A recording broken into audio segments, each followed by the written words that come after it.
संक्षिप्त महाभारत के उद्योग पर्व में राजा युधिष्ठिर का निमंत्रण छोड़कर भगवान जी का विदुर जी के यहाँ भोजन तथा उनसे बातचीत। वैशंपायन जी कहते हैं, राजन, श्री कृष्ण के पहुंचते ही दुर्योधन अपने मंत्रियों सहित आसन से खड़ा हो गया। भगवान दुर्योधन और उनके मंत्रियों से मिलकर फिर वहां एकत्रित हुए सब राजाओं से उनकी आयु के अनुसार मिले। इसके पश्चात वे एक अत्यंत विशद स्वर्ण के पलंग पर बैठ के स्वागत सत्कार के अनंतर राजा दुर्योधन ने भोजन के लिए प्रार्थना की, किंतु श्री कृष्ण ने उसे स्वीकार नहीं किया।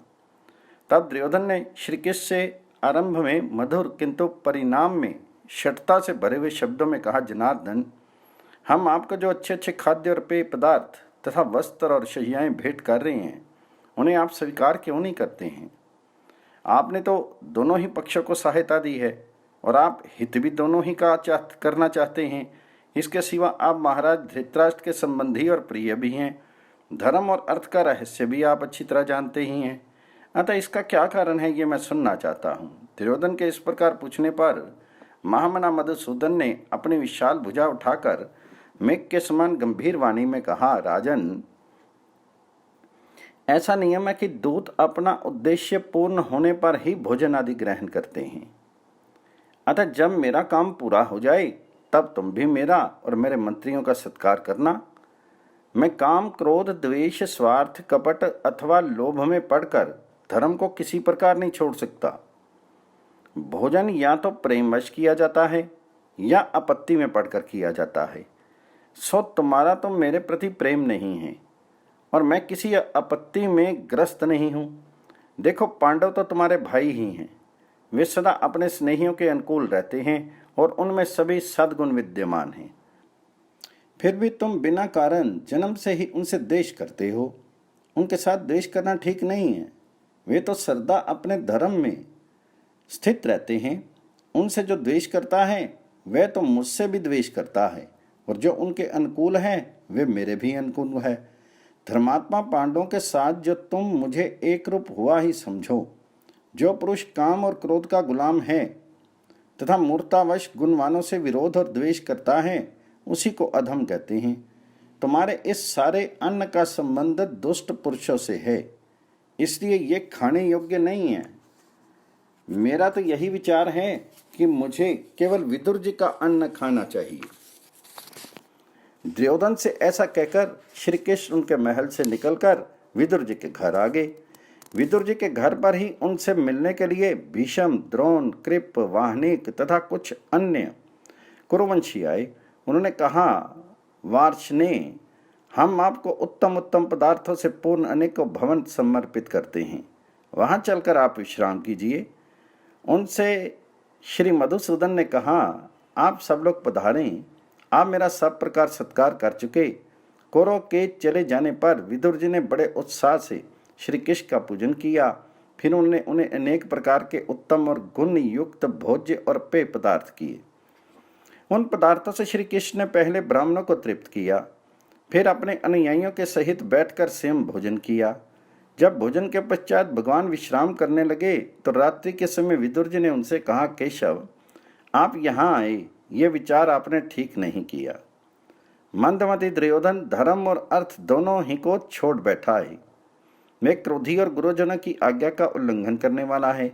धर्म शास्त्र को तो वह कुछ समझता ही नहीं है, अपने ही हठ रखता है। उसे किसी सन्मार्ग में ले जाना असंभव ही है। वह विषयों का कीड़ा, अपने को बड़ा बुद्धिमान मानने वाला, मित्रों से द्रोह करने वाला, सभी को शंका की दृष्टि से देखने वाला, कृतघ्न और बुद्धिहीन है। इनके सिवा उसमें और भी अनेकों दोष हैं।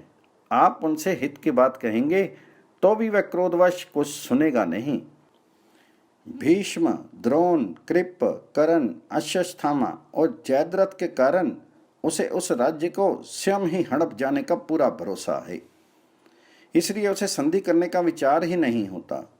उसे तो पूरा विश्वास है कि अकेला कर्ण ही मेरे सारे शत्रुओं को जीत लेगा, इसलिए वह संधि नहीं करेगा।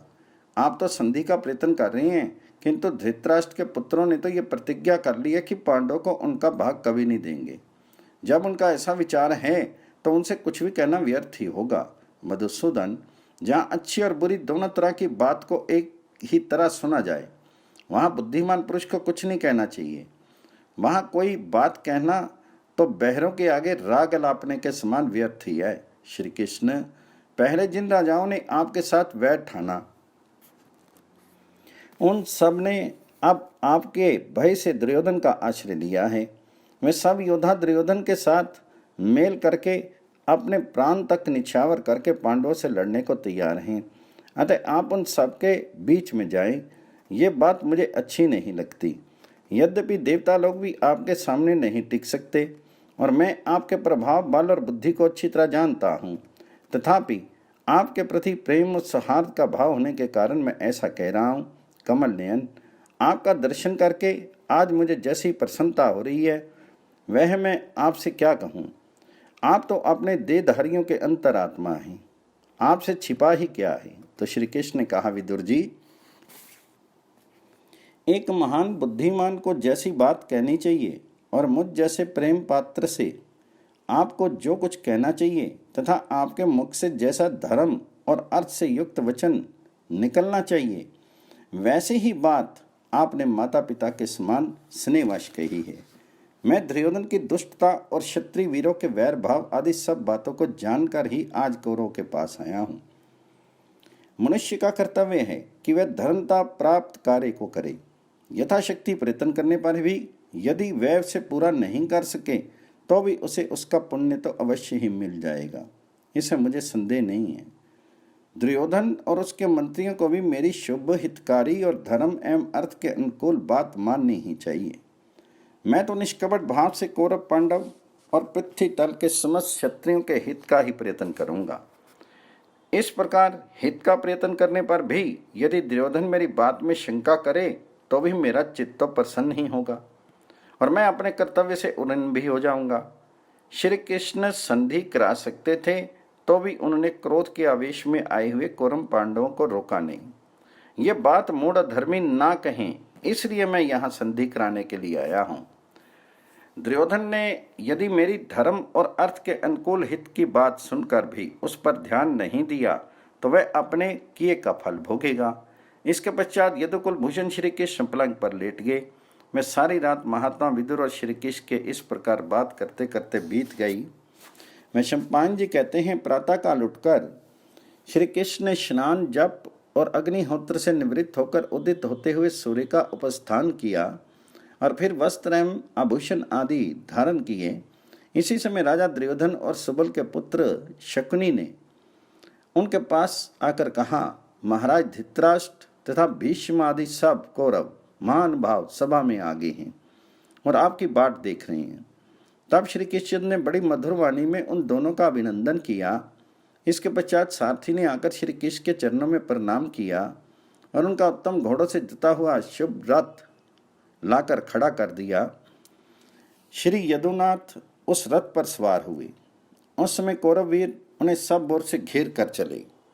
भगवान के पीछे उन्हीं के रथ में समस्त धर्मों को जानने वाले विदुर जी भी सवार हो गए तथा दुर्योधन और शकुनी एक दूसरे रथ में बैठकर उनके पीछे पीछे चले। धीरे धीरे भगवान जी का रथ राजसभा के द्वार पर आ गया और वे उससे उतरकर भीतर सभा में गए, जिसमें श्री कृष्ण विदुर और सात्विकी का हाथ पकड़कर सभा भवन में पधारे। उस समय उनकी कांति ने समस्त कौरवों को निस्तेज सा कर दिया। उनके आगे आगे दुर्योधन और कर्ण तथा पीछे कृतवर्मा और वृष्णिवंशी वीर चल रहे थे। सभा में पहुंचने पर उनका मान करने के लिए राजा धृतराष्ट्र तथा भीष्म, द्रोण आदि सभी लोग अपने अपने आसनों से खड़े हो गए। श्री कृष्ण के लिए राजसभा में महाराज धृतराष्ट्र की आज्ञा से सर्तोभद्र नाम का स्वर्ण में सिंहासन रखा गया था। उस पर बैठकर श्री श्याम सुंदर मुस्कुराते हुए राजा धृतराष्ट्र, भीष्म, द्रोण और दूसरे राजाओं से बातचीत करने लगे तथा समस्त कौरव और राजाओं ने सभा में पधारे हुए श्री कृष्ण का पूजन किया। इस समय श्री कृष्ण ने सभा के भीतर ही अंतरिक्ष में नारद आदि ऋषियों को खड़े देखा। तब उन्होंने धीरे से शांतनु नंदन भीष्म जी से कहा, इस राजसभा को देखने के लिए ऋषि लोग आए हुए हैं, उनका आसन आदि देकर बड़े सत्कार से आवाहन कीजिए। उनके बिना बैठे यहाँ कोई भी बैठ नहीं सकेगा। इन शुद्ध चित्त मनुष्य मुनियों की शीघ्र ही पूजा कीजिए। इतने ही में मुनियों को सभा के द्वार पर आया देख भीष्म जी ने बड़ी शीघ्रता से सेवकों को आसन लाने की आज्ञा दी। वे तुरंत ही बहुत से आसन ले आए। तब ऋषियों ने आसनों पर बैठकर अर्घ्य आदि ग्रहण कर लिया तो श्री कृष्ण तथा अन्य सब राजा भी अपने अपने आसनों पर बैठ गए। महामती विदुर जी श्री कृष्ण के सिंहासन से लगे हुए एक मणि में आसन पर, जिस पर श्वेत मृगचरम बिछा हुआ था, बैठे। राजाओं को श्री कृष्ण का बहुत दिनों पर दर्शन हुआ था, अतः जैसे अमृत पीते पीते कभी तृप्ति नहीं होती, उसी प्रकार वे उन्हें देखते देखते अघाते नहीं थे। उस सभा में सभी का मन श्री कृष्ण में लगा हुआ था, इसलिए किसी के मुख से कोई भी बात ही नहीं निकलती थी। जब सभा में सब राजा मौन होकर बैठ गए तो श्री कृष्ण ने महाराज धृतराष्ट्र की ओर देखते हुए बड़ी गंभीर वाणी में कहा, राजन, मेरा यहाँ आने का उद्देश्य यह कि क्षत्रिय वीरों का संहार हुए बिना ही कौरव और पांडवों में संधि हो जाए। इसमें राजाओं में कुरुवंश ही सबसे श्रेष्ठ माना जाता है। इसमें शास्त्र और सदाचार का सम्यक आदर है तथा और भी अनेकों शुभ गुण हैं। अन्य राज्यवंशों की अपेक्षा कुरुवंशियों में कृपा, दया, करुणा, मृदुता, सरलता, क्षमा और सत्य ये विशेष रूप से पाए जाते हैं। इस प्रकार के गुणों से गौरवान्वित इस वंश में आपके कारण यदि कोई अनुचित बात हो तो यह उचित नहीं है। यदि कौरवों में गुप्त या प्रकट रूप से कोई असद्व्यवहार होता है तो उसे रोकना तो आप ही का काम है। दुर्योधन आदि आपके पुत्र धर्म और अर्थ की ओर से मुंह फेरकर क्रूर पुरुषों के हिस्से समान आचरण कर रहे हैं। अपने खास भाइयों के साथ इनका अशिष्ट पुरुषों का सा आचरण है तथा चित्त पर लोभ का भूत सवार हो जाने से इन्होंने धर्म की मर्यादा को एकदम छोड़ दिया है। ये सब बातें आपको मालूम ही हैं। यह भयंकर आपत्ति इस समय कौरवों पर ही आई है और यदि इसकी उपेक्षा की गई तो ये सारी पृथ्वी को चौपट कर देगी। यदि आप अपने कुल को नाश से बचाना चाहें तो अब भी इसका निवारण किया जा सकता है। मेरे विचार से इन दोनों पक्षों में संधि होनी बहुत कठिन नहीं है। इस समय शांति कराना आपके और मेरे ही हाथ में है। आप अपने पुत्रों को मर्यादा में रखिए और मैं पांडवों को नियम में रखूंगा। आपके पुत्रों को अपने बाल बच्चों सहित अपनी आज्ञा में रहना ही चाहिए। यदि ये आपकी आज्ञा में रहेंगे तो इनका बड़ा भारी हित हो सकता है। महाराज, आप पांडवों की रक्षा में रहकर धर्म और अर्थ का अनुष्ठान कीजिए। आपको ऐसे रक्षक प्रयत्न करने पर भी नहीं मिल सकते हैं। भरत श्रेष्ठ, जिनके अंदर भीष्म, द्रोण, कृप, कर्ण, विवंशति, अश्वत्थामा, विकर्ण, सोमदत्त, वाहनीक, युधिष्ठिर, भीमसेन, अर्जुन, नकुल, सहदेव, सात्यकी और युयुत्सु जैसे वीर हों, उनसे युद्ध करने की किस बुद्धि इनकी हिम्मत हो सकती है। कौरव और पांडवों के मिल जाने से आप समस्त लोगों का अधिपत्य प्राप्त करेंगे और शत्रु आपका कुछ भी नहीं बिगाड़ सकेंगे। तब तो राजा आपके समकक्ष या आपसे बड़े हैं, वे भी आपके साथ संधि कर लेंगे। ऐसा होने से आप अपने पुत्र, पौत्र, पिता, भाई और सहोदरों से सब प्रकार सुरक्षित रहकर सुख से जीवन व्यतीत कर सकेंगे। यदि आप पांडवों को ही आगे रखकर इनका पूर्वत आदर करेंगे तो इस सारी पृथ्वी का आनंद से भोग कर सकेंगे। महाराज, युद्ध करने में तो मुझे बड़ा भारी संहार दिखाई दे रहा है। इस प्रकार दोनों पक्षों का नाश कराने में आपको क्या धर्म दिखाई देता है? अतः आप इस लोक की रक्षा कीजिए और ऐसा कीजिए जिसमें आपकी प्रजा का नाश ना हो। यदि आप सत्य गुण को धारण कर लेंगे तो सबकी रक्षा ठीक हो जाएगी। महाराज, पांडवों ने आपको प्रणाम कहा है और आपकी प्रसन्नता चाहते हुए ये प्रार्थना की है कि हमने अपने साथियों के सहित आपकी आज्ञा से ही इतने दिनों तक दुख भोगा है। हम 12 वर्ष तक वन में रहे और फिर 13 वर्ष जन समूह में अज्ञात रूप से रहकर बिताया है। वनवास की शर्त होने के समय हमारा यही निश्चय था कि जब हम लौटेंगे तो आप हमारे ऊपर पिता की तरह रहेंगे। हमने उस शर्त की पूरी तरह पालन किया है, इसलिए अब आप भी जैसे ठहरा था वैसे ही बर्ताव कीजिए। हमें अब अपने राज्य का भाग मिल जाना चाहिए। आप धर्म और अर्थ का स्वरूप जानते हैं, इसलिए आपको हमारी रक्षा करनी चाहिए। गुरु के प्रति शिष्य का जैसा गौरवयुक्त व्यवहार होना चाहिए, आपके साथ हमारा वैसा ही बर्ताव है। इसलिए आप भी हमारे प्रति गुरु का सा आचरण कीजिए। हम लोग यदि मार्ग भ्रष्ट हो रहे हैं तो आप हमें ठीक रास्ते पर लाइए और स्वयं भी सन्मार्ग पर स्थित होइए। इसके सिवा आपके उन पुत्रों ने इन सभासदों से भी कहलाया है कि जहाँ धर्मज्ञ सभासद हों वहाँ कोई अनुचित बात नहीं होनी चाहिए। यदि सभासदों के देखते हुए अधर्म से धर्म का और असत्य से सत्य का नाश हो तो उसका भी नाश हो जाता है। इस समय पांडव लोग धर्म पर दृष्टि लगाए चुपचाप बैठे हैं। उन्होंने धर्म के अनुसार सत्य और न्याय युक्त बात ही कही है। राजन, आप पांडवों को राज्य दे दीजिए, इसके सिवा आपसे और क्या कहा जा सकता है। इस सभा में जो राजा लोग बैठे हैं उन्हें कोई और बात कहनी ही हो तो कहें। यदि धर्म और अर्थ का विचार करके मैं सच्ची बात कहूँ तो यही कहना होगा कि इन क्षत्रियों को आप मृत्यु के फंदे से छुड़ा दीजिए। भरत श्रेष्ठ, शांति धारण कीजिए, क्रोध के वश मत होइए और पांडवों को उनका यथोचित पैतृक राज्य दे दीजिए। ऐसा करके आप अपने पुत्रों के सहित अनंत से भोग भोगिए। राजन, इस समय आपने अर्थ को अनर्थ और अनर्थ को अर्थ मान रखा है। आपके पुत्रों पर लोभ ने अधिकार जमा रखा है। आप उन्हें जरा काबू में रखिए। पांडव तो आपकी सेवा के लिए भी तैयार हैं और युद्ध करने के लिए भी तैयार हैं। इन दोनों में आपको जो बात अधिक हितकर जान पड़े उसी पर डट जाइए। वैशंपायन जी कहते हैं, जब भगवान कृष्ण ने ये सब बातें कही तो सभी सभासदों को रोमांच हो आया और वे चकित से हो गए। वे मन ही मन तरह तरह से विचार करने लगे। उनके मुख से कोई भी उत्तर नहीं निकला। सब राजाओं को इस प्रकार मौन हुआ देखकर उस सभा में बैठे हुए महर्षि परशुराम जी कहने लगे, राजन, तुम सब प्रकार का संदेह छोड़कर मेरी एक सत्य बात सुनो। मैं तुम्हें अच्छी लगे तो उसके अनुसार आचरण करो। पहले दम उद्भव नाम का एक सार्वभौम राजा हो गया है। वह महारथी सम्राट नित्य प्रति प्रातःकाल उठकर ब्राह्मण और क्षत्रियों से पूछा करता था कि क्या ब्राह्मण, क्षत्रिय, वैश्य और शूद्रों में कोई ऐसा शस्त्रधारी है जो युद्ध में मेरे समान अथवा मुझसे बढ़कर हो। इस प्रकार कहते हुए वह राजा अत्यंत गर्व उन्मत्त होकर इस संपूर्ण पृथ्वी पर विचरता था। राजा का ऐसा घमंड देखकर कुछ तपस्वी ब्राह्मणों ने उससे कहा, इस पृथ्वी पर ऐसे 2 सत्पुरुष हैं जिन्होंने संग्राम में अनेकों को परास्त किया है। उनकी बराबरी तुम कभी नहीं कर सकोगे। इस पर उस राजा ने पूछा, वे वीर पुरुष कहाँ हैं? उन्होंने कहा, जन्म लिया है।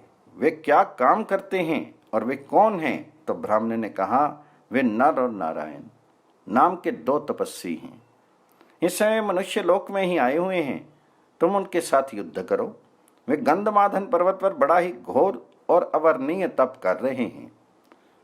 राजा की बात सहन नहीं हुई। वह उसी समय बड़ी भारी सेना सजाकर उनके पास चल दिया और गंधमादन पर जाकर उनकी खोज करने लगा। थोड़ी ही देर में उसे वे दोनों मुनि दिखाई दिए। उनके शीर की शिराएं तक दिखने लगी थी। शीत, घाम और वायु को सहन करने के कारण वे बहुत ही कृश हो गए थे। राजा उनके पास गया और चरण स्पर्श करके उनसे कुशल पूछी। मुनियों ने भी फल, मूल, आसन और जल से राजा का सत्कार करके पूछा, कहिए हम आपका क्या काम करें? राजा ने उन्हें आरंभ से ही सब बातें सुनाकर कहा कि इस समय मैं आपसे युद्ध करने के लिए आया हूँ।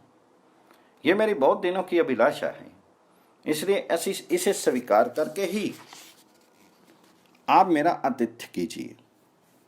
नारायण ने कहा, राजन, इस आश्रम में क्रोध, लोभ आदि दोष नहीं रह सकते।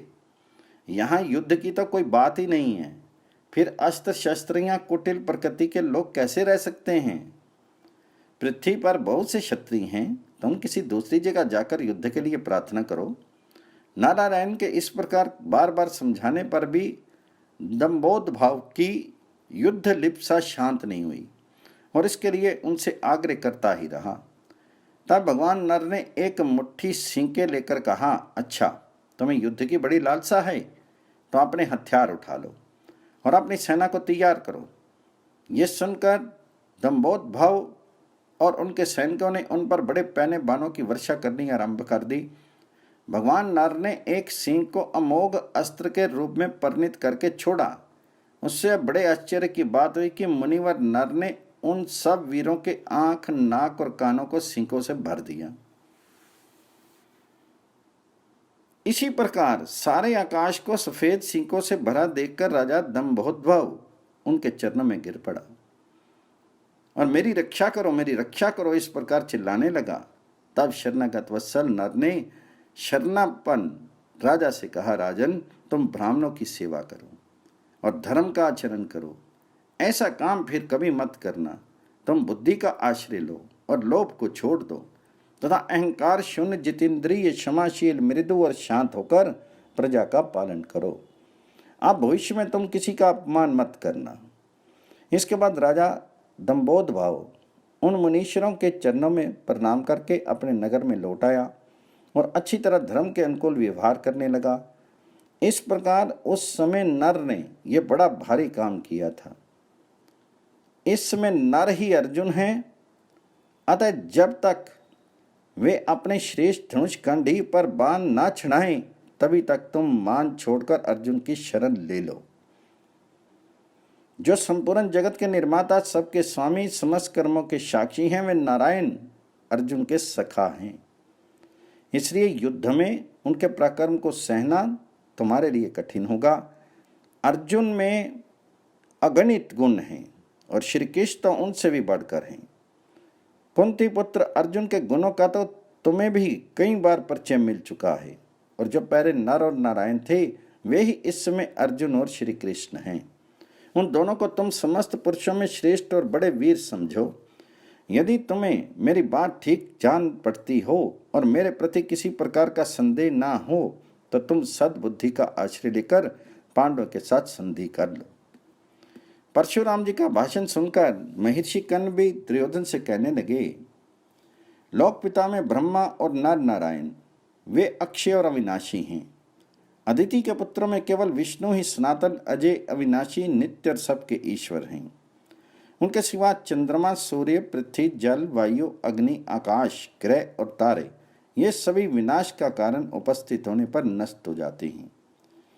जब संसार का प्रलय होता है तो ये सभी पदार्थ तीनों लोकों को त्याग कर नष्ट हो जाते हैं और सृष्टि का आरंभ होने पर बार बार उत्पन्न होते रहते हैं। इन सब बातों पर विचार करके तुम धर्मराज युधिष्ठिर के साथ संधि कर लेनी चाहिए, जिससे कौरव और पांडव मिलकर पृथ्वी का पालन करें। दुर्योधन, तुम ऐसा मत समझो कि मैं बड़ा बली हूँ।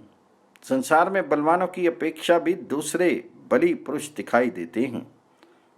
सच्चे शूरवीरों के सामने सेना की शक्ति कुछ काम नहीं करती। पांडव लोग तो सभी देवताओं के समान शूरवीर और पराक्रमी हैं। वे स्वयं वायु, इंद्र, धर्म और दोनों अश्विनी कुमार ही हैं। इन देवताओं की ओर तो तुम देख भी नहीं सकते, इसलिए इनसे विरोध छोड़कर संधि कर लो।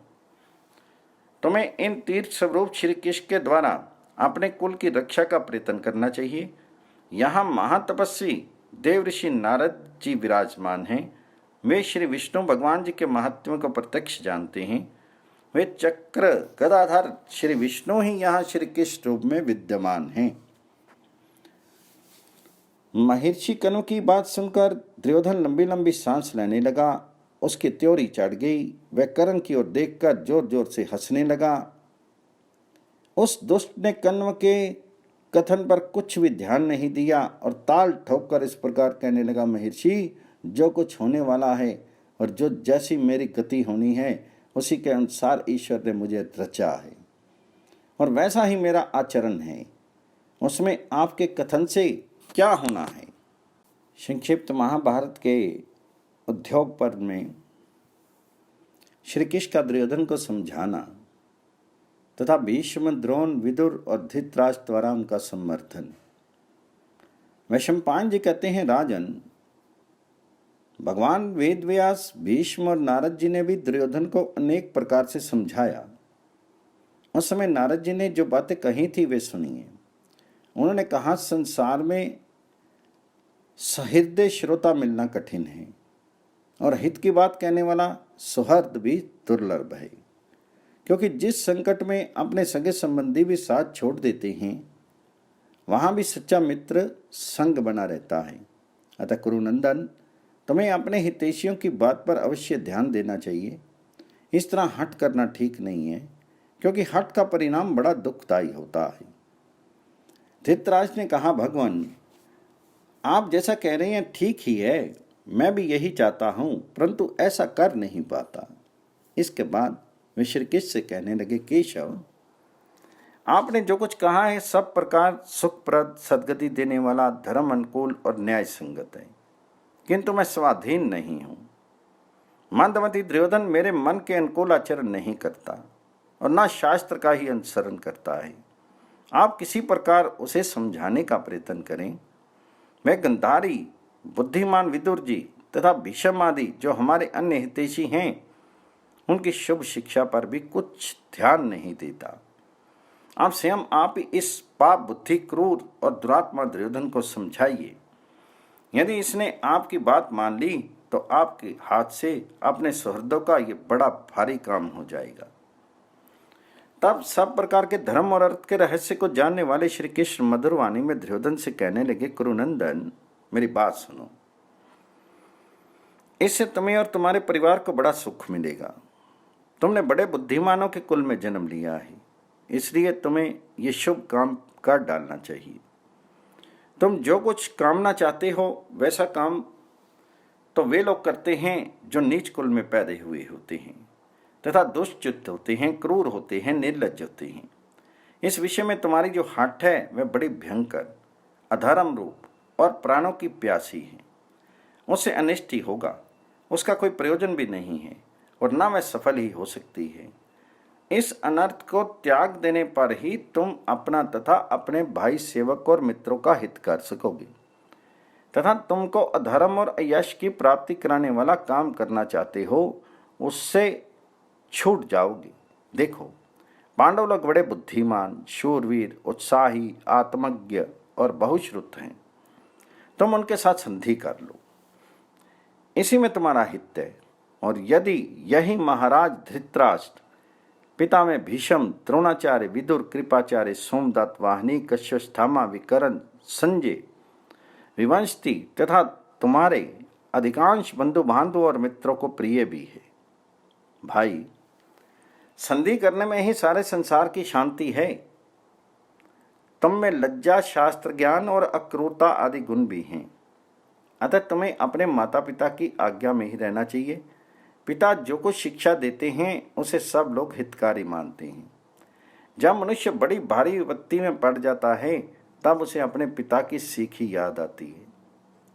तुम्हारे पिताजी तो पांडवों से संधि करना अच्छा मालूम होता है, अतः तुम्हें और तुम्हारे मंत्रियों को भी ये प्रस्ताव अच्छा लगना चाहिए। जो पुरुष मोहवश हित की बात नहीं जानता,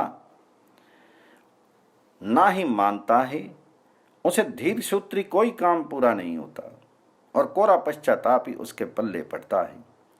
किंतु जो हित की बात सुनकर अपने मत को छोड़ पहले उसी का आचरण करता है वह संसार में सुख और समृद्धि प्राप्त करता है।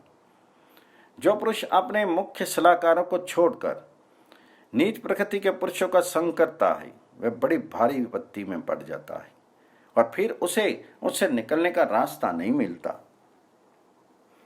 तात, तुमने जन्म से ही अपने भाइयों के साथ कपट का व्यवहार किया है, तो भी यशस्वी पांडवों ने तुम्हारे प्रति सद्भाव ही रखा है। तुम्हें भी उनके प्रति वैसा ही बर्ताव करना चाहिए। वे तुम्हारे खास भाई ही हैं, उन पर तुम्हें रोष नहीं रखना चाहिए। श्रेष्ठ पुरुष ऐसा काम करते हैं जो अर्थ, धर्म और काम की प्राप्ति कराने वाला हो, और यदि उससे इन तीनों की सिद्धि होने की संभावना नहीं होती तो वे धर्म और अर्थ को ही सिद्ध करने का प्रयत्न करते हैं। अर्थ, धर्म और काम ये तीनों अलग अलग हैं। बुद्धिमान पुरुष इनमें से धर्म के अनुकूल रहते हैं। मध्यम पुरुष अर्थ को प्रधान मानते हैं और मूर्ख कला के हितभूत काम के गुलाम बने रहते हैं। किंतु जो पुरुष इंद्रियों के वशीभूत होकर लोभवश धर्म को छोड़ देता है, वह दूषित उपायों से अर्थ और काम प्राप्ति की वासना में फंसकर नष्ट हो जाता है। अतः जो मनुष्य अर्थ और काम के लिए उत्सुक हो, उसे पहले धर्म का ही आचरण करना चाहिए। विद्वान लोग धर्म को ही त्रिवर्ग की प्राप्ति का एकमात्र कारण बताते हैं। जो पुरुष अपने साथ सद्व्यवहार करने वाले लोगों से दुर्व्यवहार करता है, वह कुल्हाड़ी से वन के समान आप ही अपनी जड़ काटता है। मनुष्य को चाहिए कि जिसे नीचा दिखाने की इच्छा ना हो, उसकी बुद्धि को लोभ से भ्रष्ट ना करें। इस प्रकार जिसकी बुद्धि लोभ से दूषित नहीं है, उसी का मन कल्याण साधन में लग सकता है। ऐसा शुद्ध बुद्धि वाला पुरुष पांडवों का तो क्या, संसार में किन्हीं साधारण मनुष्यों का भी अनादर नहीं करता। किंतु क्रोध के चुंगल में फंसा हुआ मनुष्य अपने हित अहित कुछ नहीं समझता। लोक और वेद में जो बड़े बड़े प्रमाण प्रसिद्ध हैं, उनसे भी वह घिर जाता है। अतः दुर्जनों की अपेक्षा यदि तुम पांडवों का संग करोगे तो तुम्हारा कल्याण नहीं होगा। तुम जो पांडवों की ओर मुंह मोड़कर किसी दूसरे के भरोसे अपनी रक्षा करना चाहते हो तथा दुशासन करण और शकुनी के हाथ में अपना ऐश्वर्य सौंपकर पृथ्वी को जीतने की आशा रखते हो, तो याद रखो, ये तुम्हें ज्ञान, धर्म और अर्थ की प्राप्ति नहीं करा सकते। पांडवों के सामने इनका कुछ भी पराक्रम नहीं चल सकता। तुम्हें साथ रख कर भी ये सब राजा पांडवों की टक्कर नहीं झेल सकते। तुम्हारे पास ये जितनी सेना इकट्ठी हुई है ना, ये क्रोधित भीमसेन के मुख की ओर भी तो आंख भी नहीं उठा सकती। ये भीष्म, द्रोण, कर्ण, कृप, भूरिश्रवा, अश्वत्थामा और जयद्रथ मिलकर भी अर्जुन का मुकाबला नहीं कर सकते। अर्जुन को युद्ध में परास्त करना तो समस्त देवता, असुर, गंधर्व, मनुष्यों के लिए भी वश की बात नहीं है। इसलिए तुम युद्ध में अपना मन मत लगाओ। अच्छा, भला तुम ही इन सब राजाओं में कोई ऐसा वीर दिखाओ जो रणभूमि में अर्जुन का सामना करके फिर सकुशल घर लौट सकता हो।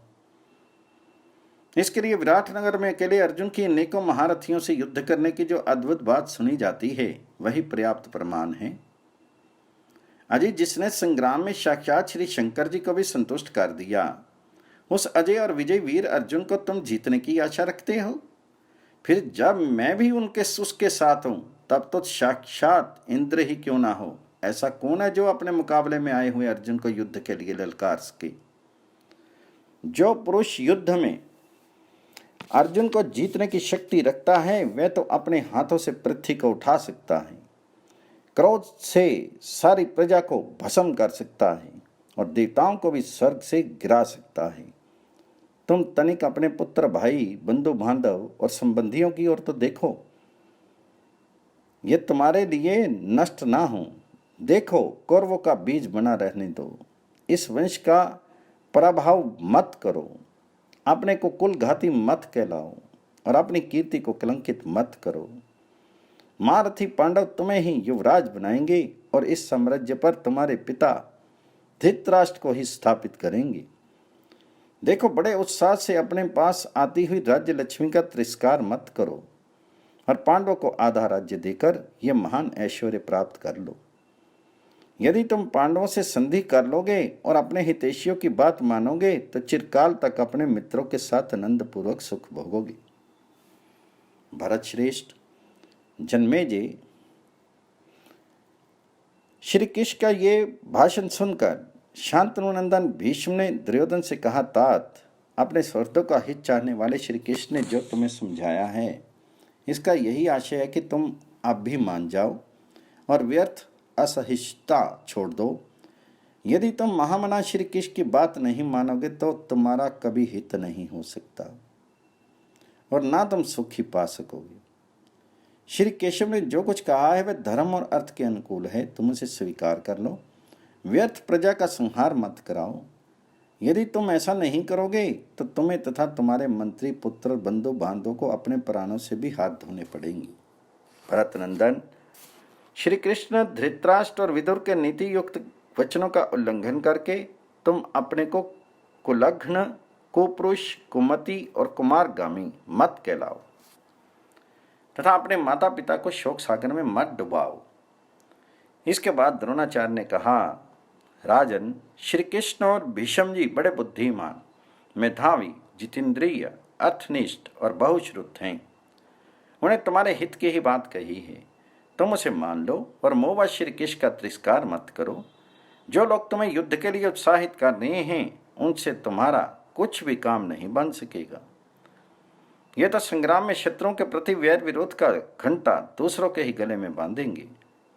तुम अपनी प्रजा और पुत्र तथा बंधु बांधवों के प्राणों को संकट में मत डालो। ये बात निश्चय मानो कि जिस पक्ष में श्री कृष्ण और अर्जुन होंगे उसे कोई भी जीत नहीं सकेगा। यदि तुम अपने हितैषियों की बात नहीं मानोगे तो पीछे तुम्हें पछताना ही पड़ेगा। परशुराम जी ने अर्जुन के विषय में जो कुछ कहा है वास्तव में वह उससे भी बढ़कर हैं तथा देवकीनंदन श्री कृष्ण तो देवताओं के लिए भी दुस्सह हैं। किंतु राजन, तुम्हारे सुख और हित की बात कहने से बनता क्या है? अस्तु तुमसे सब बातें समझा कर कह दी गई। अब जो तुम्हारी इच्छा हो वो करो, मैं तुमसे और अधिक कुछ नहीं कहना चाहता। इस बीच में विदुर जी भी बोल उठे, दुर्योधन, तुम्हारे लिए जो मुझे कोई चिंता नहीं है, मुझे तो तुम्हारे इन बूढ़े माँ बाप की ओर देखकर ही शोक होता है, जो तुम्हारे जैसे दुष्ट हृदय पुरुष के संरक्षण में होने से एक दिन अपने सब सलाहकार और सहृदों के मारे जाने पर कटे हुए पक्षियों के समान असहाय होकर भटकेंगे। अंत में राजा धृतराष्ट्र कहने लगे, दुर्योधन, महात्मा कृष्ण ने जो बात कही है वह सब प्रकार कल्याण करने वाली है। तुम उस पर ध्यान दो और उसी के अनुसार आचरण करो। देखो, पुण्यकर्मा श्री कृष्ण की सहायता से हम सब राजाओं से अपने अभीष्ट पदार्थ प्राप्त कर सकते हैं। तुम इनके साथ राजा युधिष्ठिर के पास जाओ और वह काम करो जिससे सब भरतवंशियों का मंगल हो। मेरी समझ में तो ये संधि करने का ही समय है, तुम इसे हाथ से मत जाने दो। देखो, श्री कृष्ण संधि के लिए प्रार्थना कर रही हैं और तुम्हारे हित की बात कह रही हैं। इस समय यदि तुम इनकी बात नहीं मानोगे तो तुम्हारा पतन किसी प्रकार नहीं रुक सकेगा। वैशंपायन जी कहते हैं, राजन, ये अप्रिय बातें सुनकर राजा दुर्योधन ने श्री कृष्ण से कहा, केशव, आपको अच्छी तरह सोच समझकर बोलना चाहिए। आप तो पांडवों के प्रेम की दुहाई देकर उल्टी सीधी बातें कहते हुए विशेष रूप से मुझे ही दोषी ठहरा रही हैं। सो क्या आप बला बल का विचार करके ही सदा मेरी निंदा किया करते हैं? मैं देखता हूं आप विदुर जी, पिताजी, आचार्य जी और दादाजी अकेले मेरे ही ऊपर सारे दोष लाद रहे हैं। मैंने तो खूब विचार कर देख लिया, मुझे अपना कोई भी बड़े से बड़ा या छोटे से छोटा दोष दिखाई नहीं देता। पांडव लोग अपने ही शौक से जुआ खेलने में प्रवृत्त हुए थे। उनमें मामा शकुनी ने उनका राज्य जीत लिया, इसी से उन्हें वन में जाना पड़ा। बताइए, इसमें मेरा क्या अपराध था? जो हमारे साथ वैर ठानकर वे विरोध कर रहे हैं। हम जानते हैं पांडवों से हमारा सामना करने की शक्ति नहीं है, फिर भी बड़े उत्साह के साथ वे हमारे प्रति शत्रु का सा बर्ताव क्यों कर रहे हैं? हम उनके भयानक कर्मों को देखकर या आप लोगों की भीषण बातों को सुनकर डरने वाले नहीं हैं। इस प्रकार तो हम इंद्र के सामने भी नहीं झुक सकते। कृष्ण, हम तो ऐसा कोई भी क्षत्रिय दिखाई नहीं देता जो युद्ध में हमें जीतने की हिम्मत रखता हो। भीष्म, द्रोण, कृप और कर्ण को तो देवता लोग भी युद्ध में नहीं जीत सकते। पांडवों की तो बात ही क्या है। फिर सधर्म का पालन करते हुए हम यदि युद्ध में काम ही आ गए तो स्वर्ग प्राप्त करेंगे। यह तो क्षत्रियों का प्रधान कर्म है। इस प्रकार यदि हमें युद्ध में वीर गति प्राप्त हुई तो कोई पछतावा नहीं होगा, क्योंकि उद्योग करना ही पुरुष का धर्म है। ऐसा करते हुए मनुष्य चाहे नष्ट भले ही हो जाए, किंतु उसे झुकना नहीं चाहिए। मुझ जैसा वीर पुरुष तो धर्म रक्षा के लिए केवल ब्राह्मणों को नमस्कार करता है और किसी को तो कुछ नहीं समझता। यदि क्षत्रिय का धर्म है, और यही मेरा मत है, पिताजी मुझे पहले जो राज्य का भाग दे चुके हैं उसे मेरे जीवित रहते कोई ले नहीं सकता। मेरी बाल्यावस्था में अज्ञान या भय के कारण ही पांडवों को राज्य मिल गया था, अब वह उन्हें फिर नहीं मिल सकता। केशव, जब तक मैं जीवित हूं तब तक तो पांडवों को इतनी भूमि भी नहीं दे सकता जितने की एक बारीक सुई की नोक से छिद सकती है। दुर्योधन की ये बातें सुनकर श्री कृष्ण की त्योरी चढ़ गई। फिर उन्होंने कुछ देर विचार करके कहा, दुर्योधन, यदि तुम्हें वीर शैया की इच्छा है तो कुछ दिन अपने मंत्रियों के सहित धैर्य धारण करो। तुम्हें अवश्य वही मिलेगी और तुम्हारी ये कामना पूर्ण होगी। पर याद रखो, बड़ा भारी जनसंहार होगा। और तुम जो ऐसा मानते हो कि पांडवों के साथ मेरा कोई दुर्व्यवहार नहीं हुआ, सो इस विषय में यहाँ जो राजा लोग उपस्थित हैं वे ही विचार करें। देखो, पांडवों के वैभव से जल भुनकर तुमने और शकुनी ने तो जुआ खेलने की खोटी सलाह की थी। जुआ तो भले आदमियों की बुद्धि को भ्रष्ट करने वाला ही है ही। जो दुष्ट पुरुष इसमें प्रवृत्त होते हैं उनमें कलह और क्लेश की भी वृद्धि होती है। और तुमने द्रौपदी को सभा में बुलाकर खुल्लम खुल्ला जैसी तैसी अनुचित बातें कही थी। अपनी भाभी के साथ ऐसी कुचाल क्या कोई भी कर सकता है? अपने सदाचारी, अलोलुप और सरदा धर्म का आचरण करने वाले भाइयों के साथ कौन भला आदमी ऐसा दुर्व्यवहार कर सकता है? उस समय करण, दुशासन और तुमने क्रूर और नीच पुरुषों के समान अनेकों कटु शब्द कहे थे। तुमने वारनाव्रत में बालक पांडवों को उनकी माता के सहित फूंक डालने का भारी यत्न किया था। उसमें पांडवों को बहुत सा समय अपनी माता के सहित छिपे छिपे एक चक्रा नगरी में रहकर बिताना पड़ा था। इसके सिवा विष देने आदि अनेकों उपायों से तुम पांडवों को मारने का यत्न करते रहे हो, परंतु तुम्हारा कोई उद्योग सफल नहीं हुआ। इस प्रकार पांडवों के प्रति तुम्हारी श्रद्धा खोटी बुद्धि और कपट में आचरण रहा। फिर यह कैसे कहा जा सकता है कि महात्मा पांडवों के प्रति तुम्हारा कोई अपराध नहीं है? यदि तुम पांडवों को उनका पैतृक भाग नहीं दोगे तो पापात्मन याद रखो, तुम्हें ऐश्वर्य से भ्रष्ट होकर उनके हाथ से मरकर वह देना पड़ेगा। तुमने कुटिल पुरुषों के समान पांडवों के साथ अनेकों न करने योग्य काम किए हैं और आज भी तुम्हारी उल्टी चाल ही दिखाई दे रही है। तुम्हारे माता पिता में आचार्य और विदुर जी बार बार कह रहे हैं कि तुम संधि कर लो, फिर भी तुम संधि करने को तैयार नहीं हो। अपने इन हितैषियों की बात का ना मान कर तुम कभी सुख नहीं पा सकते। तुम तो काम करना चाहते हो, वह तो अधर्म और अपयश का ही कारण है। जिस समय भगवान कृष्ण ये सब बातें कह रहे थे उस समय बीच ही में दुशासन दुर्योधन से इस प्रकार कहने लगा, राजन, आप यदि अपनी इच्छा से पांडवों के साथ संधि नहीं करेंगे तो मालूम होता है ये भीष्म, द्रोण और हमारे पिताजी आपको, मुझे और कर्ण को बांधकर पांडवों के हाथ में सौंप देंगे। भाई की यह बात सुनकर दुर्योधन का क्रोध और भी चढ़ गया और शाम की तरह फुंकार मारता हुआ विदुर, धृतराष्ट्र, वाहिनी, कृप, सोमदत्त, भीष्म, द्रोण और श्री कृष्ण इन सभी का तिरस्कार कर वहीं से चलने को तैयार हो गया। उसे जाते देख उनके भाई, मंत्री और सब राजा लोग भी सभा छोड़कर चल दिए। तब पिता में भीष्म ने कहा, राजकुमार दुर्योधन बड़ा दुश्चित है। ये दूषित उपायों का ही आश्रय लेता है। इसे राज्य का झूठा अभिमान है तथा क्रोध और लोभ ने इसे दबा रखा है। श्री कृष्ण, मैं तो समझता हूँ इन सब क्षत्रियों का काल आ गया है। इसी से अपने मंत्रियों के सहित ये सब दुर्योधन का अनुसरण कर रहे हैं। भीष्म की ये बातें सुनकर श्री कृष्ण ने कहा, कौरवों में जो वयोवृद्ध हैं उन सभी की ये बड़ी भूल है कि वे ऐश्वर्य के मद से उन्मत्त दुर्योधन को बलात् कैद नहीं कर लेते। इस विषय में मुझे जो बात स्पष्टता हित की जान पड़ती है वह मैं आपसे साफ साफ कह देता हूँ। आपको यदि वह अनुकूल और रुचिकर जान पड़े तो कीजिएगा। देखिए, भोजराज उग्रसेन का पुत्र कंस बड़ा दुराचारी और दुर्बुद्धि था। उसने पिता के जीवित रहते उनका राज्य छीन लिया था। अंत में उसे प्राण से हाथ धोना पड़ा। अतः आप लोग भी दुर्योधन, कर्ण, शकुनी और दुशासन इन चारों को बांधकर पांडवों को सौंप दीजिए। कुल की रक्षा के लिए एक पुरुष को, ग्राम की रक्षा के लिए कुल को, देश की रक्षा के लिए ग्राम को और अपनी रक्षा के लिए सारी पृथ्वी को त्याग देना चाहिए। इसलिए आप लोग भी दुर्योधन को कैद करके पांडवों से संधि कर लीजिए। इससे आपके कारण इन सब क्षत्रियों का नाश तो नहीं होगा। श्री कृष्ण की ये बात सुनकर राजा धृतराष्ट्र ने विदुर से कहा, भैया तुम परम बुद्धिमती गंधारी के पास जाओ और उसे यहाँ लिवा लाओ। मैं उसके साथ दुरात्मा दुर्योधन को समझाऊंगा। तब विदुर जी धीर दर्शनी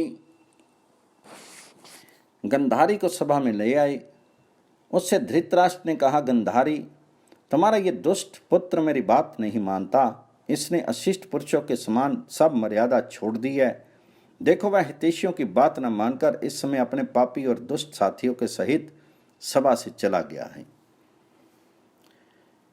पति की यह बात सुनकर यशस्विनी गंधारी ने कहा, राजन, आप पुत्र के मोह में फंसे हुए हैं, इसलिए इस विषय में तो आप ही अधिक दोषी हैं। आप ये जानकर भी कि दुर्योधन बड़ा पापी है, उसी की बुद्धि के पीछे चलते रहे हैं। दुर्योधन को तो काम, क्रोध और लोभ ने अपने चुंगल में फंसा रखा है। अब आप बलात् भी उसे इस मार्ग से नहीं हटा सकेंगे। आपने इस मूर्ख दुरात्मा को, संगी और लोभी पुत्र को बिना कुछ सोचे समझे राज्य की बागडोर संभाल दी। उसी का आप ये फल भोग रहे हैं। आप अपने घर में जो फूट पड़ रही है उसकी उपेक्षा क्यों करते हैं?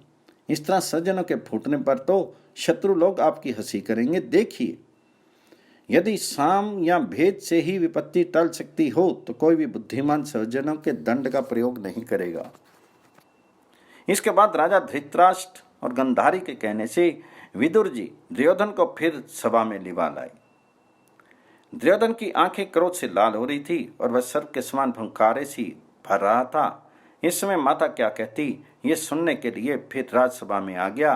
तब गंधारी ने दुर्योधन को छिड़क कर संधि करने के लिए इस प्रकार कहा, बेटा दुर्योधन, मेरी ये बात सुनो।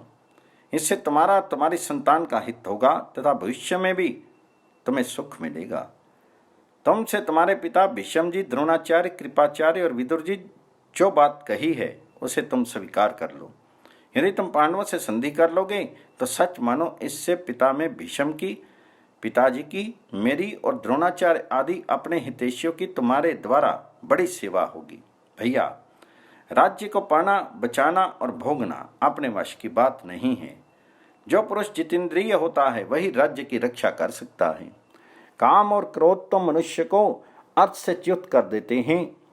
हाँ, इन दोनों वस्तुओं शत्रुओं को जीतकर तो राजा सारे पृथ्वी को जीत सकता है। देखो, जिस प्रकार उद्दंड घोड़े मार्ग ही में मूर्ख सारथी को मार डालते हैं, उसी प्रकार यदि इंद्रियों को काबू में न रखा जाए तो वे मनुष्य का नाश करने के लिए ही पर्याप्त हैं। जो पुरुष पहले अपने मन को जीत लेता है उसकी अपने मंत्रियों और शत्रुओं को जीतने की इच्छा भी व्यर्थ नहीं जाती। इस प्रकार इंद्रियां जिसके वश में हैं, मंत्रियों पर जिसका अधिकार है, अपराधियों को जो दंड दे सकता है और जो सब काम सोच समझ कर करता है, उसके पास चिरकाल तक लक्ष्मी बनी रहती है। तात, भीष्म जी और द्रोणाचार्य जी ने जो कुछ कहा है वह ठीक ही है।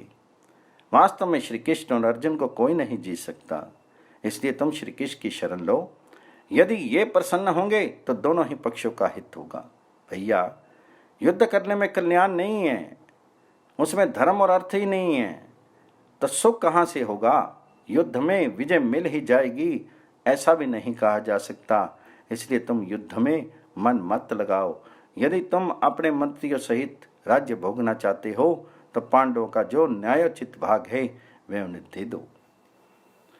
पांडवों को जो 13 वर्ष तक घर से बाहर रखा गया, यह भी बड़ा अपराध हुआ। अब संधि करके तुम इसका मार्जन कर दो। तुम जब पांडवों का भाग भी हड़पना चाहते हो वैसा करने की तुम्हारी शक्ति नहीं है, और जो ये कर्ण और दुशासन भी ऐसा नहीं कर सकेंगे। तुम्हारा जो ऐसा विचार है कि भीष्म, द्रोण और कृप आदि महारथी अपनी पूरी शक्ति से मेरी ओर से युद्ध करेंगे, यह भी संभव नहीं है, क्योंकि इन आत्मज्ञों की दृष्टि में तो तुम्हारा और पांडवों का समान स्थान है। इसलिए इनके लिए तुम दोनों का राज्य और प्रेम भी समान ही है तथा धर्म को ये उससे अधिक मानते हैं। इस राज्य का अन्न खाने के कारण ये अपने प्राण भले ही त्याग दें, किंतु राजा युधिष्ठिर की और कभी टेढ़ी दृष्टि नहीं करेंगे।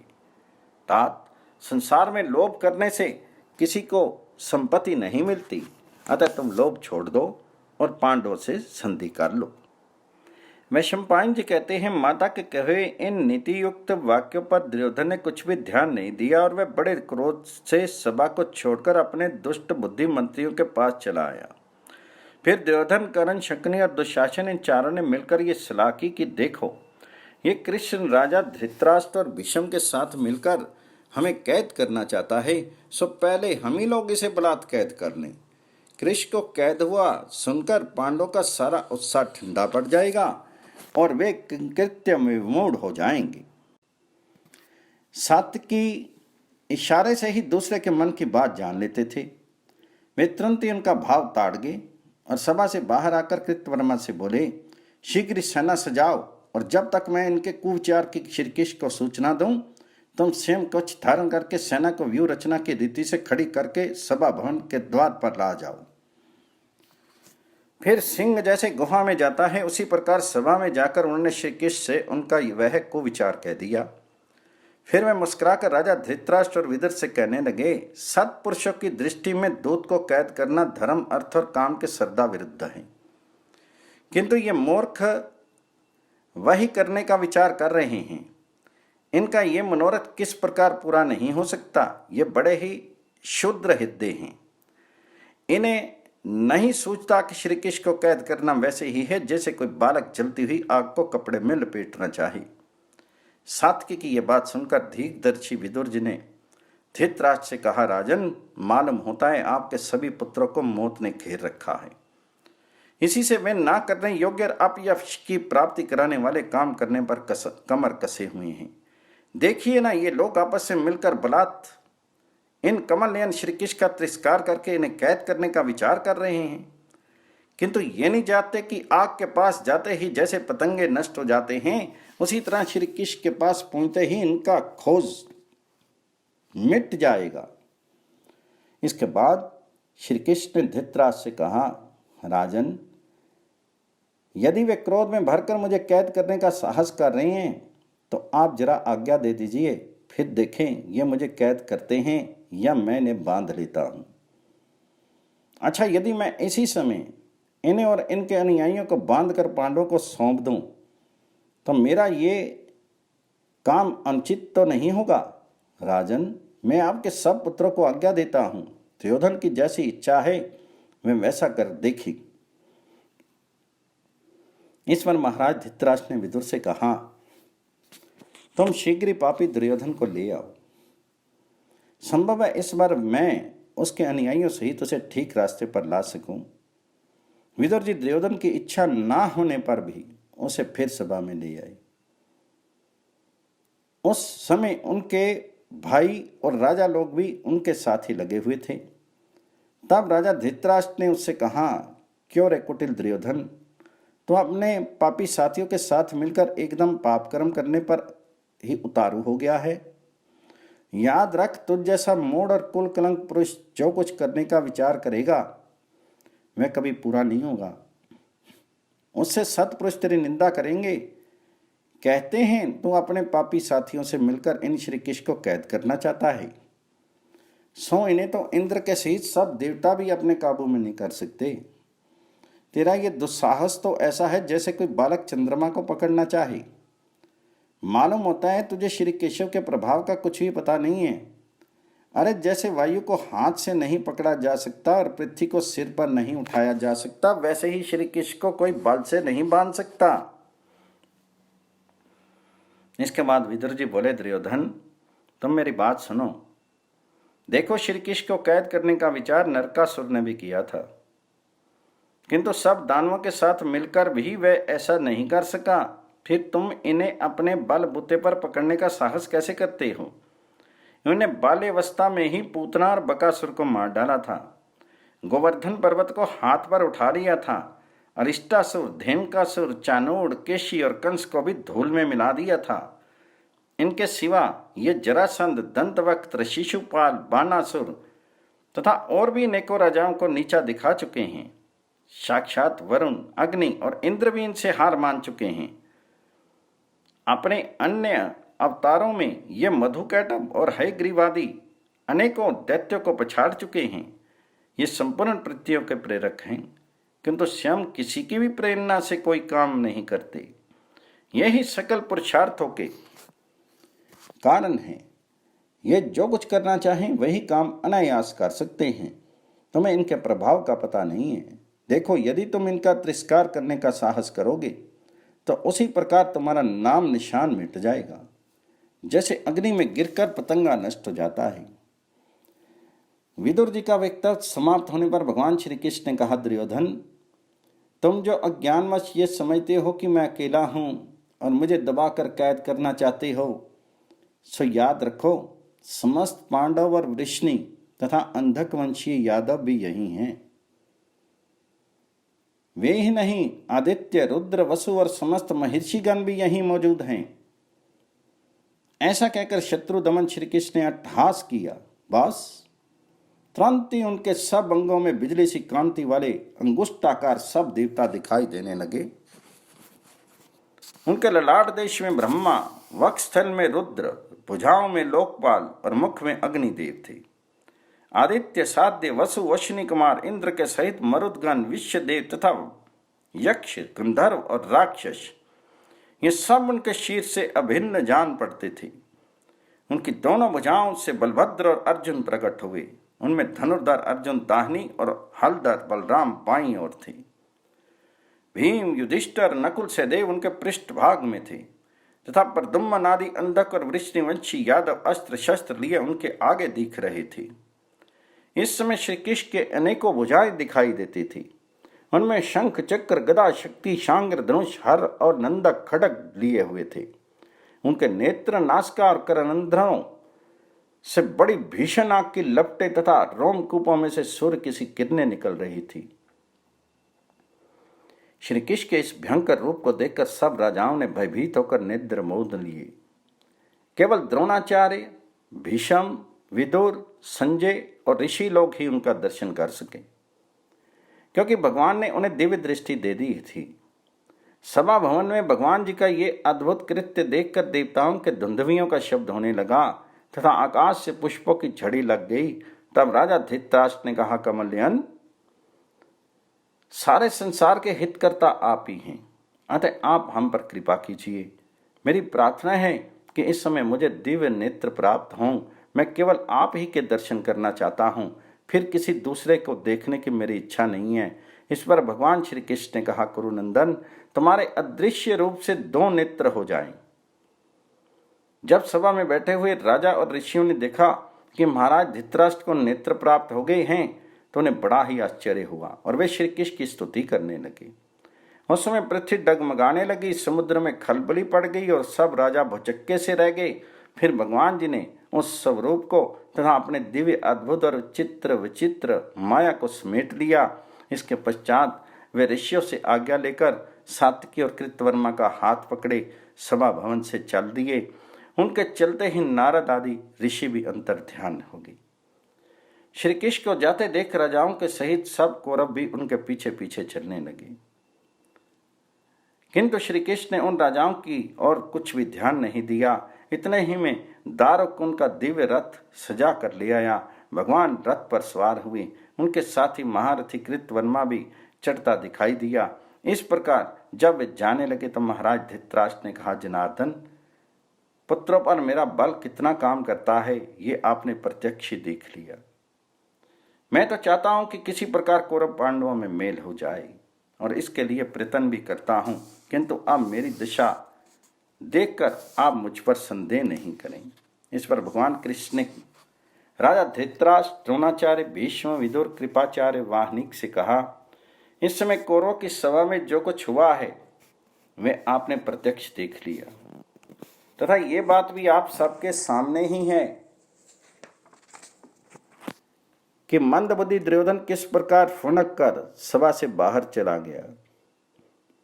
महाराज धृतराष्ट्र भी इस विषय में अपने को असमर्थ बता रहे हैं। अतः अब मैं आप सबसे आज्ञा चाहता हूं और राजा युधिष्ठिर के पास जाता हूं।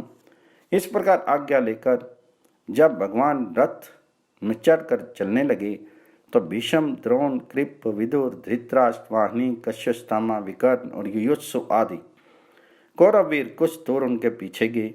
इसके बाद उन सब के देखते देखते भगवान अपनी बुआ कुंती से मिलने गए। संक्षिप्त महाभारत के उद्योग पर्व में कुंती का विदुला की कथा सुनाकर पांडवों के लिए संदेश भेजना, तथा श्री कृष्ण का उनसे विदा होकर पांडवों के पास आना। वे शंपायन जी कहते हैं, राजन, भगवान ने कुंती के घर जाकर उनका चरण स्पर्श किया तथा कौरवों की सभा में जो कुछ हुआ था वह संक्षेप में सुना दिया। उन्होंने कहा, बुआ जी, मैंने और ऋषियों ने तरह तरह की युक्तियों से अनेकों मानने योग्य बातें कहीं, किंतु दुर्योधन ने किसी पर ध्यान नहीं दिया। दुर्योधन के अनुयायी इन सब वीरों के सिर पर काल मंडरा रहा है। अब मैं तुमसे आज्ञा चाहता हूँ, क्योंकि मुझे शीघ्र ही पांडवों के पास जाना है। बताओ, तुम्हारी ओर से मैं पांडवों से क्या कह दूं? कुंती ने कहा, केशव,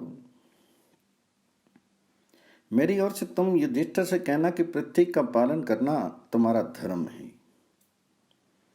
उसकी बड़ी हानि हो रही है, सो अब तुम इसे वृथा मत खोना। बेटा, क्षत्रियों को प्रजापति ब्रह्मा ने अपनी भुजाओं से उत्पन्न किया है, अतः उन्हें अपने बाहुबल से आजीविका करनी चाहिए। पूर्व काल में कुबेर ने राजा मुचुकंद को ये सारी पृथ्वी दे दी थी, परंतु मुचुकंद ने इसे स्वीकार नहीं किया। जब उसने अपने बाहुबल से इसे प्राप्त किया, तभी शास्त्र धर्म का आश्रय लेकर उसने इसका यथावत शासन भी किया। राजा से सुरक्षित रहकर प्रजा जो कुछ धर्म करती है, उसका चौथा अंश राजा को मिलता है। यदि राजा धर्म का आचरण करता है तो देवलोक प्राप्त करता है, और अधर्म करता है तो नरक में पड़ता है। यदि वह दंड नीति का भी ठीक ठीक प्रयोग करे तो उससे चारों वर्णों के लोग अधर्म करने से रुककर धर्म मार्ग में प्रवृत्त होते हैं। वास्तव में सतयुग, त्रेता, द्वापर और कली, इन चारों युगों का कारण राजा ही है। इस समय अपनी बुद्धि से तुम जिस संतोष को लिए बैठे हो, उसे तो तुम्हारे पिता पांडु ने, मैंने अथवा तुम्हारे पितामह ने भी कभी नहीं चाहा। मैं सदा तुम्हारे यज्ञ, दान, तप, शौर्य, प्रज्ञा, संतानपत्ति, महता, बल और ओज की ही कामना करती रही हूं। धर्मात्मा पुरुष को चाहिए कि वह राज्य प्राप्त करके किसी को दान से, किसी को बल से और किसी को मिष्ट भाषण से अपने अधीन करे। ब्राह्मण भिक्षावृत्ति से रहे, क्षत्रिय प्रजा पालन करे, वैश्य धन संग्रह करे और शूद्र इन सब की सेवा करे। तुम्हारे लिए भिक्षावृत्ति निषिद्ध है और कृषि करना भी उचित नहीं है। तुम क्षत्रिय हो, प्रजा को भय से बचाने वाले हो। बाहुबल ही तुम्हारी आजीविका का साधन है। माँ बाहो, तुम्हारे जिस पैतृक अंश को शत्रुओं ने हड़प लिया है, तुम्हें साम, दान, दंड, भेद और नीति आदि किसी भी उपाय से उसका उद्धार करना चाहिए। इससे बढ़कर दुख की बात क्या होगी कि तुम सा पुत्र पाकर भी मैं दूसरों के टुकड़ों पर दृष्टि लगाए रखती हूं। अतः शास्त्र धर्म के अनुसार तुम युद्ध करो। कृष्ण, इस प्रसंग में मैं तुम्हें एक प्राचीन इतिहास सुनाती हूं। उसमें विदुला और उसके पुत्र का संवाद है। विदुला क्षत्राणी थी। वह बड़ी यशस्विनी, तेज स्वभाव वाली, कुलीना, संयमशीला और धीरदर्शिनी थी। राज स्वभाव में उसकी अच्छी स्थिति थी, उसकी अच्छी ख्याति थी और शास्त्र का भी उसे अच्छा ज्ञान था। एक बार उसका ओरस पुत्र सिंधुराज से परास्त होकर बड़ी दीन दशा में पड़ा हुआ था। उस समय उसने उसे फटकारते हुए कहा, अरे अप्रियदर्शी, तुम मेरा पुत्र नहीं है और न तूने अपने पिता के तेज से ही जन्म लिया है। तू तो शत्रु का आनंद बढ़ाने वाला है। तुझमें जरा भी आत्म अभिमान नहीं है, इसलिए क्षत्रियों में तो तू गिना ही नहीं जा सकता। तेरे अव्यय और बुद्धि आदि भी नपुंसकों के से हैं। अरे प्राण रहते तो निराश हो गया। यदि तू कल्याण चाहता है तो युद्ध का भार उठा। तो अपने आत्मा का निरादर मत कर और अपने मन को स्वस्थ करके भय को त्याग दे। कायर, खड़ा हो जा। हार खाकर पड़ा मत रह। इस प्रकार तू अपना मन खोकर शत्रु को आनंदित कर रहा है, इसमें तेरे हृदय का तो शोक बढ़ रहा है। देख, प्राण जाने की नौबत आ जाए तो भी प्रकर्म नहीं छोड़ना चाहिए। जैसे बाज निशंक होकर आकाश में उड़ता रहता है, वैसे ही तू भी रणभूमि में निर्भय विचर। इस समय तो इस प्रकार पड़ा है जैसे कोई बिजली का मारा हुआ मुर्दा हो। बस तू खड़ा हो जा, शत्रु से हार खाकर पड़ा मत रहे। तो साम दान और भेद रूप मध्यम अधम और नीच उपायों का आश्रय मत ले। दंड ही सर्वश्रेष्ठ है, उसी का आश्रय लेकर शत्रु के सामने डटकर गर्जना कर। वीर पुरुष रणभूमि में जाकर उच्च कोटि का मानवोचित प्रकरण दिखाकर अपने धर्म से उड़ीन होता है। मैं अपनी निंदा नहीं करता। विद्वान पुरुष फल मिले या ना मिले इसके लिए चिंता नहीं करता, वह तो निरंतर पुरुषार्थ साध्य कर्म करता रहता है। उसे अपने लिए धन की भी इच्छा नहीं होती। तो या तो अपना पुरुषार्थ बढ़ाकर जय लाभ कर, नहीं तो वीर गति को प्राप्त हो। इस प्रकार धर्म को पीठ दिखाकर किस लिए जी रहा है? अरे नपुंसक, इस तरह तो तेरे इष्ट पूर्त आदि कर्म और सियस सभी मिट्टी में मिल गए हैं, तथा तेरे भोग का साधन तो जो राज्य था वह भी नष्ट हो गया है। फिर तो किस लिए जी रहा है? दान तप सत्य विद्या और धन संग्रह का प्रसंग चलने पर जिस पुरुष का यश नहीं गाया जाता वह तो अपनी माता की विष्ठा ही है। सच्चा मर्द तो वही है जो अपनी विद्या तप ऐश्वर्य और पराक्रम से दूसरे लोगों को दंग कर देता है। तुझे भिक्षावृत्ति की ओर नहीं ताकना चाहिए, वह तो अकीर्तिकारनी दुखदायिनी और कायरम की काम की है। अरे संजय, मालूम होता है पुत्र रूप से मैंने कलयुग को ही जन्म दिया है। तुझ में जरा भी स्वाभिमान उत्साह या पुरुषार्थ नहीं है। तुझे देखकर शत्रु को ही सुख होता है। कोई भी कामनी ऐसी कुपुत्र को उत्पन्न ना करे जो अपने हृदय को लोहे के समान करके राज्य और धन आदि की खोज करता है और शत्रु के सामने डटा रहता है, वही पुरुष है। जो स्त्रियों की तरह किसी तरह अपना पेट पाल लेता है उसे पुरुष कहना व्यर्थ ही है।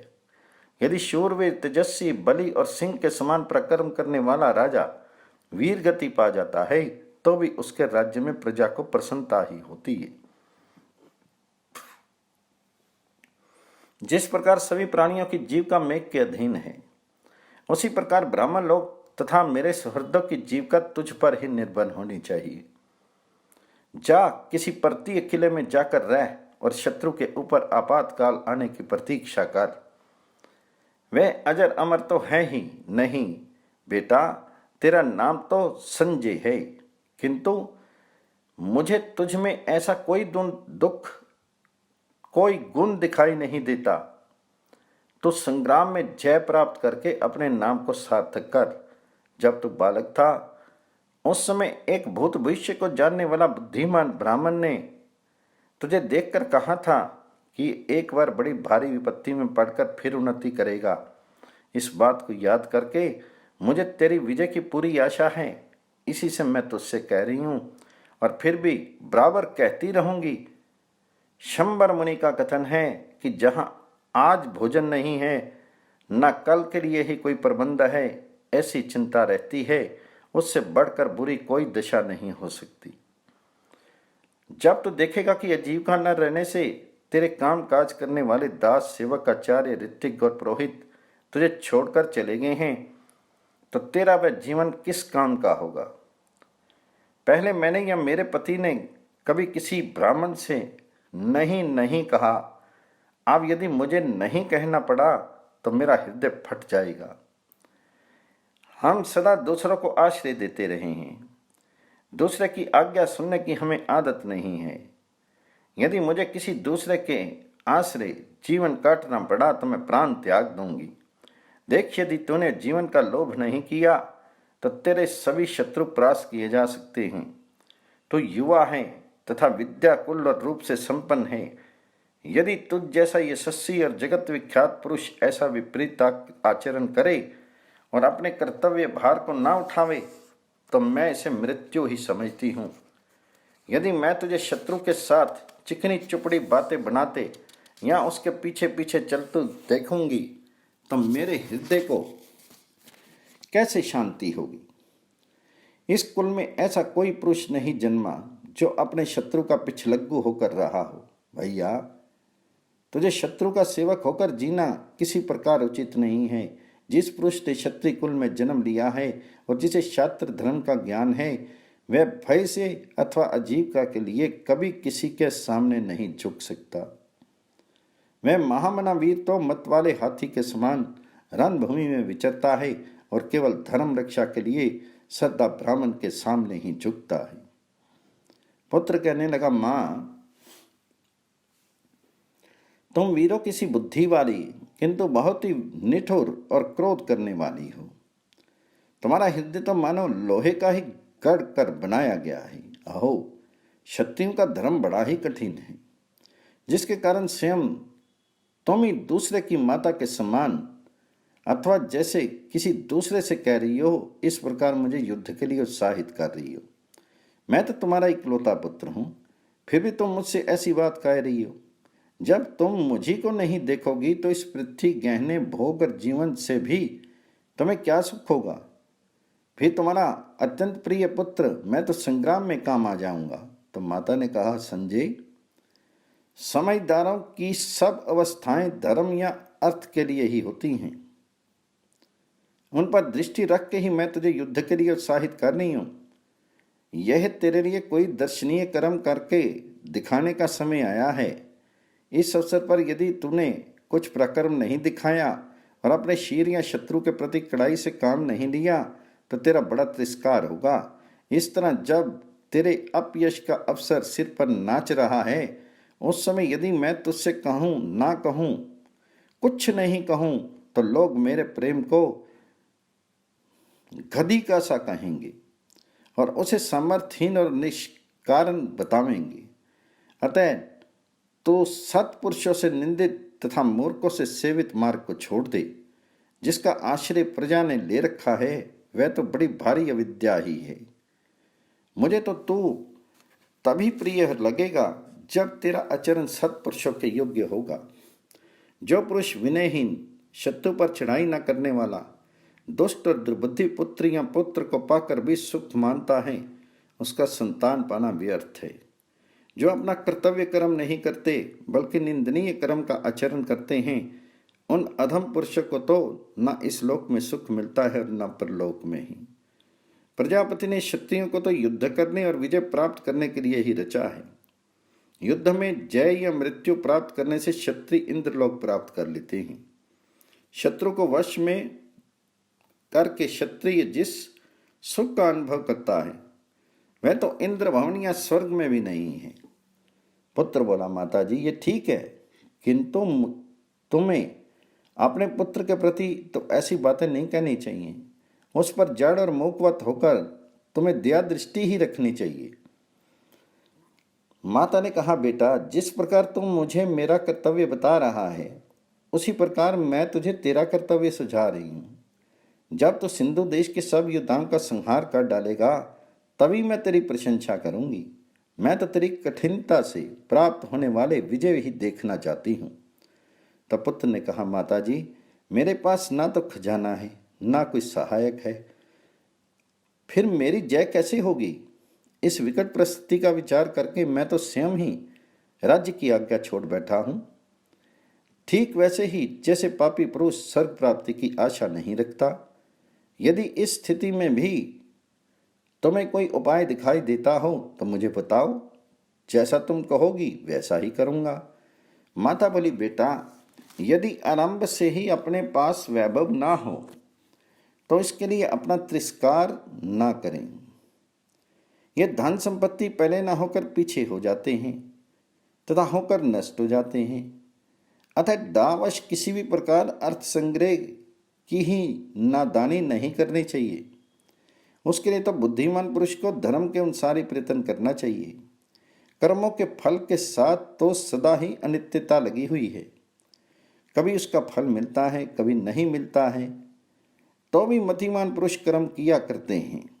जो कर्म नहीं करते उन्हें तो कभी फल नहीं मिल सकता।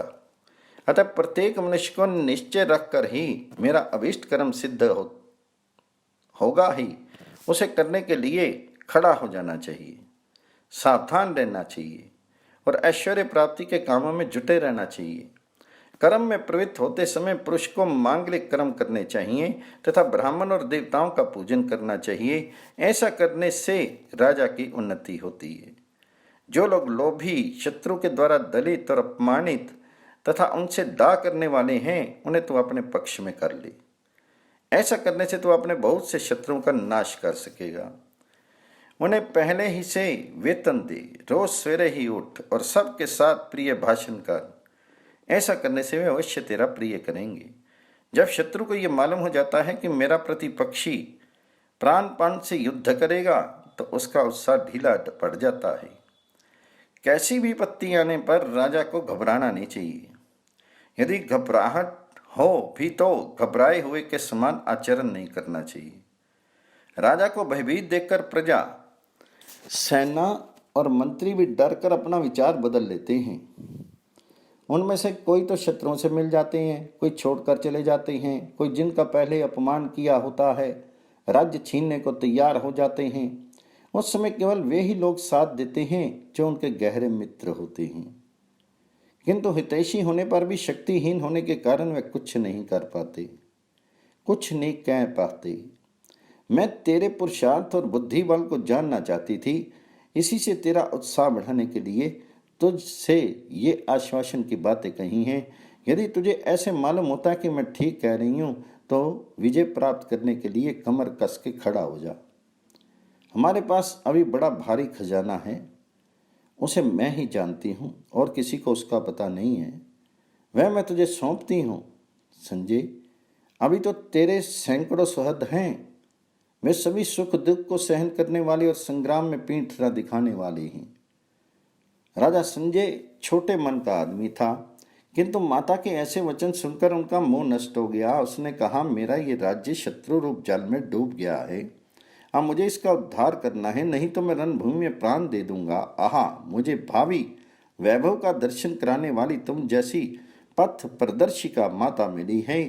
फिर मुझे क्या चिंता है? मैं बराबर तुम्हारी बातें सुनना चाहता था। इसी से बीच बीच में कुछ कहकर फिर मौन हो जाता था। तुम्हारे अमृत के समान वचन बड़ी कठिनता से सुनने को मिले थे, उनसे मुझे तृप्ति नहीं होती थी। अब मैं शत्रु का दमन करने और जय प्राप्त करने के लिए अपने बंधुओं के सहित चढ़ाई करता हूँ। कुंती कहती है, श्री कृष्ण माता के बागबानों से बिधकर चाबुक खाए हुए घोड़े के समान उसने माता की आज्ञा के अनुसार सब काम किए। ये आख्यान बड़ा उत्साहवर्धक और तेज की वृद्धि करने वाला है। जब कोई राजा शत्रु से पीड़ित होकर कष्ट पा रहा हो, उससे मंत्री उसे ये प्रसंग सुनावे। इस इतिहास को सुनने से गर्भवती स्त्री निश्चय ही वीर पुत्र उत्पन्न करती है। यदि शत्राणी इसे सुनती है तो उसकी कोख से विद्याशूर, तपशूर, दानशूर, तेजस्वी, बलवान, धैर्यवान, अजय, विजयी, दुष्टों का दमन करने वाला, साधुओं का रक्षक, धर्मात्मा और सच्चा शूरवीर पुत्र उत्पन्न होता है। केशव, तुम अर्जुन से कहना कि तेरा जन्म होने के समय मुझे यह आकाशवाणी हुई थी कि कुंती, तेरा ये पुत्र इंद्र के समान होगा।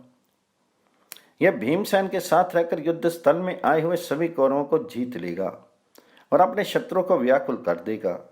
यह सारी पृथ्वी को अपने अधीन कर लेगा और इसका यश स्वर्गलोक तक फैल जाएगा। श्री कृष्ण की सहायता से ये सारे कौरवों को संग्राम में मारकर अपने खोए हुए पैतृक अंश को प्राप्त करेगा और फिर अपने भाइयों के सहित 3 अश्वमेध यज्ञ करेगा। कृष्ण, मेरी भी ऐसी ही इच्छा है कि आकाशवाणी ने जैसे कहा था वैसा ही हो, और यदि धर्म सत्य है तो ऐसा ही होगा भी। तुम अर्जुन और भीमसेन से यही कहना कि शत्राणियां जिस काम के लिए पुत्र उत्पन्न करती हैं उसे करने का समय आ गया है। द्रौपदी से कहना कि बेटी, तू अच्छे कुल में उत्पन्न हुई है, तूने मेरी सभी पुत्रों के साथ धर्म के अनुसार बर्ताव किया है, ये तेरे योग्य ही है। तथा नकुल और सहदेव से कहना कि तुम अपने प्राणों की भी बाजी लगाकर पराक्रम से प्राप्त हुए भोगों को भोगने की इच्छा करो। कृष्ण, मुझे राज जाने, जुए में हारने या पुत्रों को वनवास होने का दुख नहीं है, किंतु मेरी युवती पुत्र वधु ने सभा में रुदन करते हुए जो दुर्योधन के कुवचन सुने थे वे ही मुझे बड़ा दुख दे रहे हैं। वे भीम और अर्जुन के लिए तो बड़े ही अपमानजनक थे। तुम उन्हें उनकी याद दिला देना, फिर द्रौपदी, पांडव तथा उनके पुत्रों से मेरी ओर से कुशल पूछना और उन्हें बार बार मेरी कुशल सुना देना। अब तुम जाओ, मेरे पुत्रों की रक्षा करते रहना, तुम्हारा मार्ग निर्विघ्न हो। वैशंपायन जी कहते हैं, तब भगवान कृष्ण ने कुंती को प्रणाम किया और उनकी प्रदक्षिणा करके बाहर आई। वहां आकर उन्होंने भीष्म आदि प्रधान कौरवों को विदा किया और कर्ण को रथ में बैठाकर सात्विकी के साथ चल दिए। भगवान जी के जाने पर कौरव लोग आपस में मिलकर उनके विषय में अनेकों अद्भुत और आश्चर्यजनक बातें करने लगे। नगर से बाहर आकर श्री कृष्ण ने कर्ण के साथ कुछ गुप्त बातें की और फिर उसे विदा करके घोड़े हाँक दिए। वे इतनी तेजी से चले कि उस लंबे मार्ग को बात की बात में तय करके उपलव्य में पहुंच गए।